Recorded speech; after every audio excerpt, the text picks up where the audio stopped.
ദൈവത്തിൻ്റെ അതിപരിശുദ്ധ നാമം വാഴ്ത്തപ്പെടുമാറാകട്ടെ. കർത്താവിൽ പ്രിയ വിശ്വാസിനി വിശ്വാസികളുടെ സമൂഹമേ, കുഞ്ഞുങ്ങളെ, നിങ്ങൾക്ക് ഏവർക്കും വീണ്ടും വരുമെന്ന് അരുളിച്ചെയ്ത് സ്വർഗാരോഹണം ചെയ്ത കർത്താവായ യേശു ക്രിസ്തുവിന്റെ നാമത്തിൽ പ്രഭാതവചനത്തിലേക്ക് വളരെ സ്നേഹത്തോടെ വിനയത്തോടെ സ്വാഗതം ചെയ്യും.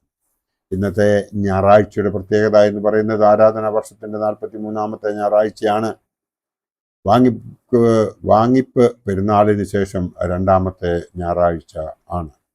ഈ വർഷം ജനുവരി 1 മുതൽ കണക്ക് കൂട്ടിയാൽ 235-ാമത്തെ ദിവസമാണ് ഇന്ന്. 606-ാമത്തെ എപ്പിസോഡ് പബ്ലിഷ് ചെയ്യുന്നതിനായി ദൈവത്തിൽ ശരണപ്പെടുന്നു. നമുക്ക് ഏവർക്കും അറിയാവുന്നതുപോലെ ദേവമാതാവിൻ്റെ സ്വർഗാരോഹണത്തിന് ശേഷം ഇന്ന് രണ്ടാമത്തെ ഞായറാഴ്ച ആണ്. നാം ഏവരും അത് ആഘോഷിച്ചത് കഴിഞ്ഞ ശനിയാഴ്ചയാണ് എന്ന് നമുക്ക് ഏവർക്കും അറിയാം. ദേവമാതാവിൻ്റെ നാമത്തിലുള്ള ഈ 15 നോമ്പ്, അതായത് ശൂന്യ നോമ്പ്, നാം ശരിയായ രീതിയിൽ ആചരിച്ചുവെങ്കിൽ അവളുടെ മധ്യസ്ഥതയിൽ നമ്മൾ എന്ത് നല്ല കാര്യം ഈ ലോകത്ത് ആഗ്രഹിക്കുന്നുവോ അതൊക്കെയും നമുക്ക് നമ്മുടെ ജീവനുള്ള ദൈവം നമുക്ക് സാധിച്ചു തരും എന്നതിന് രണ്ട് അഭിപ്രായം ഉണ്ടാകുകയില്ല. ക്രിസ്ത്യാനികളായ നാം ഓരോരുത്തരും എല്ലാ ഞായറാഴ്ചയും ദൈവാലയത്തിൽ ചെന്ന് വിശുദ്ധ കുർബാനയിൽ സംബന്ധിച്ച് വിശുദ്ധ കുർബാന അനുഭവിച്ച് തിരികെ വരുന്നവർ ആയിരിക്കും. ഇന്ന് ദേവാലയത്തിൽ ചെന്ന് കഴിയുമ്പോൾ നമുക്ക് വിശുദ്ധ കുർബാനയിൽ വിശുദ്ധ എവൻഗേലിയോൻ മേശയിൽ വായിച്ചു കേൾക്കാൻ പോകുന്നതായ വേദഭാഗം വിശുദ്ധ ലൂക്കോസ് സുവിശേഷം 11-ാം അധ്യായം 9 മുതൽ 20 വരെയുള്ള വേദഭാഗം ആയിരിക്കും. ഈ ദിവസത്തെ എവൻഗേലിയോൻ 2 ഭാഗങ്ങളായി നമുക്ക് തിരിക്കുവാൻ സാധിക്കും. വിശുദ്ധ ലൂക്കോസ് എവൻഗേലിയോസ് സുവിശേഷം 11-9 മുതൽ 13 വരെയുള്ള വാക്യങ്ങൾ പ്രാർത്ഥനയെ സംബന്ധിച്ചും 14 മുതൽ 20 വരെയുള്ള വാക്യങ്ങൾ യേശുവിൻ്റെ അത്ഭുത പ്രവൃത്തിയുടെ അടിസ്ഥാനം എന്ത് എന്നതിനെ സംബന്ധിച്ചുള്ളതും ആണ്. പ്രാർത്ഥനയെ സംബന്ധിച്ച് പറയുമ്പോൾ യാചിപ്പീൻ എന്നാൽ നിങ്ങൾക്ക് കിട്ടും, അന്വേഷിപ്പീൻ എന്നാൽ നിങ്ങൾ കണ്ടെത്തും, മുട്ടുവീൻ എന്നാൽ നിങ്ങൾക്ക് തുറക്കപ്പെടുമെന്ന് മത്തായി ശ്ലീഹായുടെ രക്ഷാസുവിശേഷം 7-ാം അധ്യായം 7 മുതൽ 11 വരെയുള്ള വേദഭാഗം നോക്കുമ്പോൾ നമുക്ക് കാണുവാൻ സാധിക്കും. ലൂക്കോസ് എവൻഗേലിയോസ് തൻ്റെ സുവിശേഷത്തിൽ 11-ാം അധ്യായം 9-ൽ ഇതേ കാര്യം ആണ് എഴുതി ചേർത്തിട്ടുള്ളത്. യാചിക്കുക എന്നതിന് 3 ഉപാധികളുണ്ട്. ഒന്നാമത്തത് വിശ്വാസത്തോടുകൂടി യാചിക്കണം.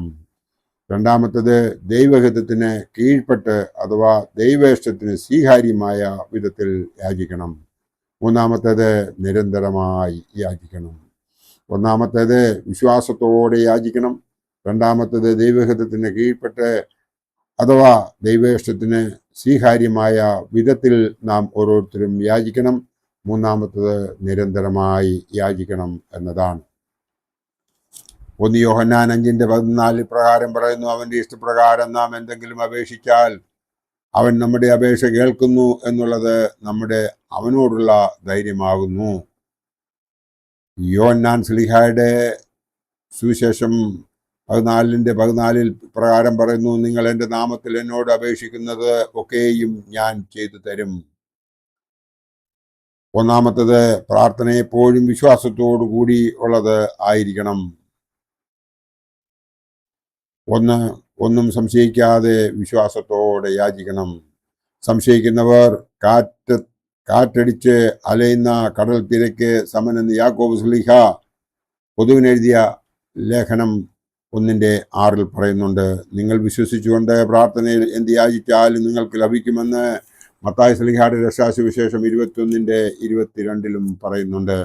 എന്നാൽ നിങ്ങളുടെ മോഹങ്ങളിൽ ചെലവിടേണ്ടതിന് തിന്മയായി യാചിക്കുന്നത് മൂലം ഒന്നും നിങ്ങൾക്ക് ലഭിക്കുന്നില്ല എന്ന് യാക്കോബ് ശ്ലീഹ പൊതുവിനെഴുതിയ ലേഖനം 4-ാം അധ്യായം 3-ൽ നമ്മളെ ഓർപ്പിക്കുന്നുണ്ട്. രണ്ടാമത്തെ കാര്യം ഞാൻ നിങ്ങളോട് പറഞ്ഞത്, ദൈവ ഇഷ്ടമായിരിക്കണം നമ്മുടെ പ്രാർത്ഥനയിലൂടെ നാം യാചിക്കുന്നത്. നമ്മുടെ പ്രാർത്ഥനയിലൂടെ നാം ചോദിക്കുന്നത് നമ്മുടെ ദൈവ അത്യാവശ്യങ്ങൾ ആയിരിക്കില്ല, അനാവശ്യ കാര്യങ്ങൾ ആയിരിക്കും. പൗലോസ് ശ്ലീഹ നിഗളിച്ചു പോകാതിരിക്കുവാൻ ഒരു മുള്ള് ശരീരത്തിൽ നൽകിയിരുന്നു എന്ന് നാം വിശുദ്ധ വേദപുസ്തകത്തിലൂടെ വായിച്ച് മനസ്സിലാക്കുവാൻ സാധിക്കുന്നു. അത് മാറ്റുവാനായി 3 പ്രാവശ്യം ശ്ലീഹ പ്രാർത്ഥിച്ചു. അതിനുള്ള മറുപടിയായി എൻ്റെ കൃപ നിനക്ക് മതി എന്ന് ആണ് കർത്താവ് അവനോട് പറഞ്ഞത്. 2 കൊരിന്ത്യർ 12:7 മുതൽ 9 വരെയുള്ള ഭാഗം വായിക്കുമ്പോൾ നമുക്ക് അത് കാണുവാൻ സാധിക്കും. എഡേസായിലെ മോർ യാക്കോബ് ആ മുള്ളിനെ പറ്റി രേഖപ്പെടുത്തിയിരിക്കുന്നത് ശ്ലീഹായുടെ മടമ്പിൽ, അതായത് ഉപ്പൂറ്റിയിൽ ഉണങ്ങാത്ത നോവുണ്ടാകുന്ന ഒരു പുണ്ണ് ഉണ്ടായിരുന്നു എന്ന് ആണ്. യേശുക്രിസ്തു ആ വേദന സഹിക്കുന്നതിനുള്ള കൃപയാണ് പരിശുദ്ധ പൗലോസ് ശ്ലീഹായ്ക്ക് നൽകിയത്, സൗഖ്യമല്ല എന്ന് നാം ഓർക്കേണ്ടതുണ്ട്. 3-ാമത്തെ കാര്യം ഞാൻ പറഞ്ഞത് നിരന്തരമായി പ്രാർത്ഥിച്ചുകൊണ്ടിരിക്കണം, മടുത്തുപോകാതെ പ്രാർത്ഥിക്കണമെന്ന് കർത്താവ് നമ്മെ ഉമ്മവയിലൂടെ പഠിപ്പിക്കുന്നത് ലൂക്കോസ് എവൻഗേലിയോസ്തായുടെ സുവിശേഷം 18-ാം അധ്യായം 1 മുതൽ 8 വരെയുള്ള ഭാഗം വായിക്കുമ്പോൾ നമുക്ക് മനസ്സിലാകും. നമ്മുടെ പ്രാർത്ഥനയ്ക്ക് മറുപടി നൽകുന്നില്ല എന്ന തോന്നൽ പലപ്പോഴും നമുക്ക് ഉണ്ടാകാറുണ്ട്. ദൈവം ഒരിക്കലും നോ എന്ന് പറയുകയില്ല. യേസ് എന്നോ വെയിറ്റ് എന്നോ അഥവാ നിനക്ക് വേണ്ടി വേറെ പദ്ധതിയാണ് ഞാൻ പ്ലാൻ ചെയ്തിരിക്കുന്നതെന്നോ നമ്മെ നമ്മുടെ ഉള്ളിലുള്ള പരിശുദ്ധാത്മാവിനാൽ അറിയിക്കും. അത് നാം തിരിച്ചറിയണം എന്ന് മാത്രമേ ഉള്ളൂ. ദൈവം എപ്പോഴും നമ്മുടെ നന്മ മാത്രം ആഗ്രഹിക്കുന്നു. നാം പൂർണ്ണ ഹൃദയത്തോടെ അന്വേഷിക്കണം, യാചിക്കണം. അത് ദൈവഹിതവും ആയി പൊരുത്തപ്പെടണം എന്ന് മാത്രം. ദൈവഹിതം നമുക്ക് വെളിപ്പെടണമെങ്കിൽ സർവോപരി വിശ്വാസത്തോടെ ദൈവത്തെ നാം വിളിക്കണം. അങ്ങനെ നാം ഓരോരുത്തരും സർവോപരി ദൈവത്തെ വിളിക്കുന്നുണ്ടോ, പൂർണ്ണ ഹൃദയത്തോടും പൂർണ്ണ ആത്മാവോടും പൂർണ്ണ ശക്തിയോടും കൂടി അവനെ സേവിക്കുന്നുണ്ടോ, സ്നേഹിക്കുന്നുണ്ടോ? എന്ത് കാര്യം നാം ഈ ലോകത്ത് ചെയ്താലും അതൊക്കെയും ദൈവത്തിൽ സമർപ്പിച്ചുകൊണ്ടാണോ ചെയ്യുന്നത്? എന്തു തന്നെ നമ്മൾ ചെയ്തു കഴിഞ്ഞാലും ആ പൂർത്തീകരണത്തിൽ അവന് നന്ദി പറയാറുണ്ടോ? ഇതൊക്കെയും ആലോചിക്കുമ്പോഴാണ് ഇന്നത്തെ ഈ വിശുദ്ധ എവൻഗേലിയോൻ മേശയിൽ വായിച്ചു കേട്ടതായ വേദഭാഗം അർത്ഥവത്ത് ആകുന്നത്.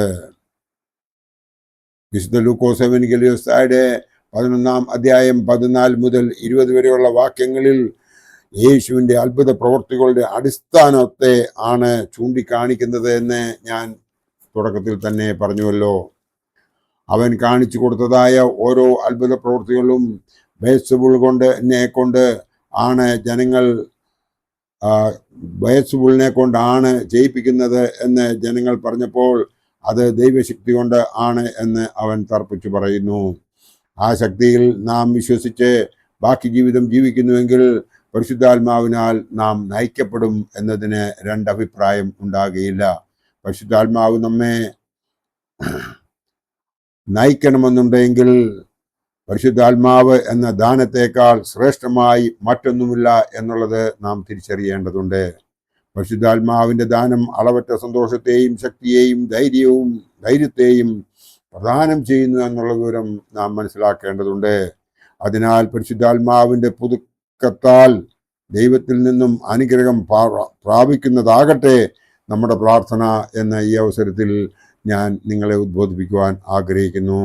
അതിനായി ദൈവം നമ്മളെ എല്ലാവരെയും അനുഗ്രഹിക്കട്ടെ. നല്ല ഒരു ഞായറാഴ്ച നിങ്ങൾക്കായി നേരുന്നു. ദൈവം നമ്മളെ എല്ലാവരെയും അനുഗ്രഹിക്കുന്നതിനോടൊപ്പം നമുക്ക് ഈ ഞായറാഴ്ചയിലും ദൈവത്തെ സ്മരിച്ച് ദൈവത്തിൽ സമർപ്പിച്ച് ജീവിക്കാം. നന്ദി, നമസ്കാരം.